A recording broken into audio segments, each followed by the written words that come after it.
UPSC की परीक्षा और स्ट्रेस, इनका संबंध बहुत घनिष्ठ है। अगर तुम सारे डेटा को देखते हो तो तुम्हें सरप्राइज होगा देख करके कि बेटा 11 से 13 लाख लोग इसका फॉर्म भर रहे हैं हर साल।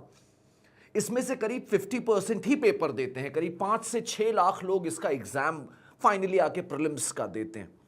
इसमें से 15,000 हैं जो प्रीलिम्स क्वालिफाई करते हैं। उनमें से 3,000 लोग हैं जो मेंस क्वालिफाई करते हैं और इंटरव्यू के लिए जाते हैं। और उसके बाद करीब 1,000 लोग हैं, उतनी ही वैकेंसी होती हैं, 1,000 लोग फाइनली इस पूरी परीक्षा के प्रोसेस के बाद अपने को सफल कहते हैं। इस दौरान इतने सारे जो पार्टिसिपेंट्स, इतने एस्पिरेंट्स एस्पिरेंट्स पूरे देश भर में रहते हैं ये। और इनमें से बहुत सारे लोग अपने होम टाउन को छोड़ छोड़ करके रीलोकेट होते हैं in the so called hubs of coachings, जैसे कि दिल्ली, जैसे कि हैदराबाद, जैसे कि लखनऊ, प्रयागराज। इन सिटीज में जाते हैं, छोटे छोटे कमरों में, छोटे छोटे घरों में रहते हैं। उनका खाना पीना कितना ज्यादा अजीब, बेकार होता है, ये शायद तुम्हें अंदाजा हो थोड़ा थोड़ा। इतने स्ट्रगल्स के बाद ये लोग प्रिपेयर करते हैं। They repeat this cycle, they eat, they sleep, they study, they panic. They panic and they do it for multiple years. ये कहानी एक साल में बहुत कम लोगों के लिए खत्म होती है। बहुत सारे लोग ऐसे हैं जो लगातार इस प्रोसेस को रिपीट करते हैं, लगातार इस प्रोसेस को रिपीट करते रहते हैं। सिलेबस ऐसा है कि कभी फिनिश ही नहीं होता। Syllabus is absolutely N ocean. कोई नहीं कह सकेगा कि उसको यूपीएससी का सिलेबस कंप्लीट किया है। Years of repeated failure also erode self-confidence, leading to avoidance and isolation. जब हम लगातार फेल होते हैं तो कहीं ना कहीं पर हम लोगों को, अपने सोशल सर्कल को अवॉइड करने लगते हैं। हम अपने को आइसोलेट कर लेते हैं। हम अपनी सेल्फ वर्थ पूरी तरह से उस एक एग्जाम से जोड़ लेते हैं। और जब उसमें लगातार हमारा नहीं होता है तो हम अपनी ही निगाहों में गिरने लगते हैं। We start doubting ourselves. अगर तुम IIT, JEE या नीट की परीक्षा देखो, जो खुद में अपने आप में बहुत बड़ी और कठिन परीक्षाएं हैं भारतवर्ष की, तो तुम्हें रियलाइज होगा कि जो JEE का एस्पिरेंट है या नीट का एस्पिरेंट है, वो केवल शॉर्ट टर्म स्ट्रेस बर्दाश्त करता है। और शॉर्ट टर्म स्ट्रेस आपके लिए, आपकी सेहत के लिए अच्छा होता है।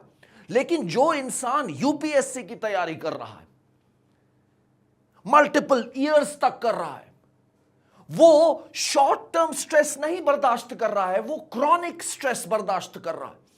ये this goes on for months and years. उसका ये क्रॉनिक स्ट्रेस का स्टेट चलता रहता है। And this leads to high blood pressure.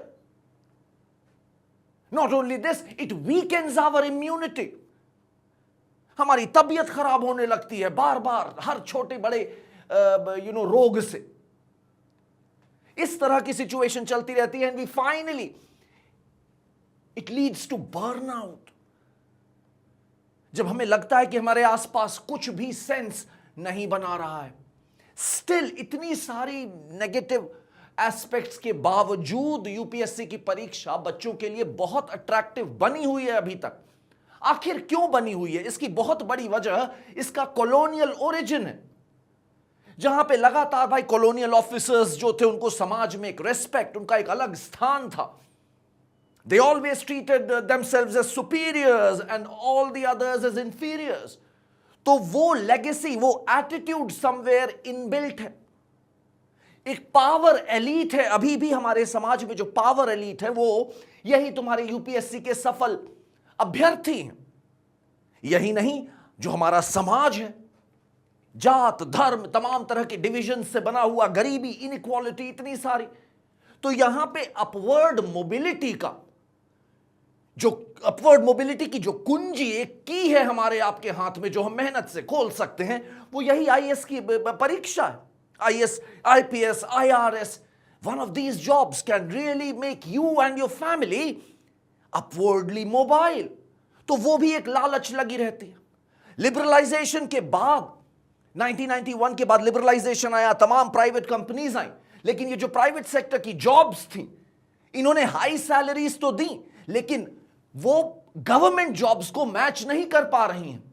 ना वो स्टेबिलिटी दे पा रही हैं, ना वो पर्क्स दे पा रही हैं, ना वो पेंशन दे पा रही हैं, ना वो पावर दे पा रही हैं, और ना वो प्रेस्टीज दे पा रही हैं। तो they are still no match.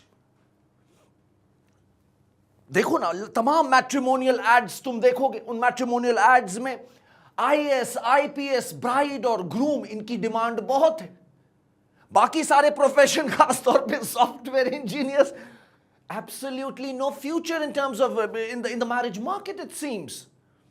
Media का भी रोल यहां पे बड़ा क्वेश्चनेबल है। मीडिया वैलराइजेस सक्सेसफुल कैंडिडेट्स, सफल अभ्यर्थियों को एकदम हीरो की तरह ट्रीट किया जाता है, उनका रोड शो निकाला जाता है। कितने लोग झूठ बोलते हैं कि उनका यूपीएससी में हो गया है, जस्ट टू गार्नर अटेंशन। यही नहीं, अगर तुम देखोगे तो जो पीयर ग्रुप है हमारा, जिसमें जैसे मान लो ग्रुप स्टडी कर रहे हो तुम 4-5 लोग मिलकर के, तुम उनके संग हमेशा अपने आप को कंपेयर कर रहे हो, that can also lead to a lot of stress among us. जो कोचिंग्स हैं, मैं भी एक कोचिंग का ही हिस्सा हूं, जो कोचिंग्स हैं उनको भी अपने गिरेबान में झांक के देखना होगा। हमारा भी एक बड़ा योगदान रहा है शायद। कितनी सारी संस्थान हैं जो बिना मतलब बच्चों को बरगलाते हैं, बच्चों को जबरदस्ती एक मोटिवेशन का डोज देते हैं। But motivation alone can not crack this exam, you need a lot of other skills as well. But coachings क्योंकि उनके लिए प्रॉफिटेबल होता है कि बच्चा लगातार कई सालों तक प्रिपेयर करे, तो वो उसको जबरदस्ती मोटिवेट भी करते रहते हैं। तो सल्यूशन क्या है ऐसे मौके पर? ये स्ट्रेस जो इतना सारा है, इसका सल्यूशन हम क्या सोच सकते हैं? सल्यूशन है better career counselling, realistic career guidance. Coachings में भी हम लोगों को बच्चों को सही तरीके से गाइड करना होगा। कुछ संस्थान जो इसका दुरुपयोग करते हैं, उन्हें अपने गिरेबान में झांकना होगा। हर बच्चे को हम जबरदस्ती मोटिवेट करें केवल इसलिए कि वो हमें फीस देता रहे, ये लॉन्ग टर्म में उस बच्चे के लिए भी अच्छा नहीं है और उस पूरी इंडस्ट्री के लिए भी अच्छा नहीं हो सकता। एक और सॉल्यूशन जो शायद हो सकता है वो ये कि साल में एक नहीं 2 बार प्रिलिमिनरी एग्जाम करवाए जाएं। 2 बार प्रिलिमिनरी एग्जाम कराए जाएं ताकि बच्चे जो है उस हिसाब से प्रिपेयर कर सके अपने आप को। मे बी ये भी किया जा सकता है कि प्रिलिमिनरी में अगर आपने क्वालिफाई कर लिया तो आप अगले 2 साल तक मेंस दे सकते हैं। कुछ इस तरह के नियम कानून भी शायद पॉलिसी चेंजेस करने से स्ट्रेस लेवल में जरूर कमी आएगी। कुछ सिस्टमिक इश्यूज भी हैं जो हमें सोचना पड़ेगा पूरे देश को, सरकार को। क्यों लगातार जीडीपी तो बढ़ रही है लेकिन उतनी एम्प्लॉयमेंट, उतनी जॉब्स जनरेट नहीं हो पा रही हैं? क्यों हम जॉब सिक्योरिटी नहीं दे पा रहे हैं? कहां पे स्किल गैप्स है? ये सिस्टमिक इश्यूज हैं, इनको भी हमें एड्रेस करना पड़ेगा। और याद रखो एल्बर्ट आइंस्टाइन की ये quote which is beautiful, everybody is a genius but if you जज a fish by its ability to climb a tree it will spend its whole life believing that it is stupid. Take care, ध्यान रखो अपना।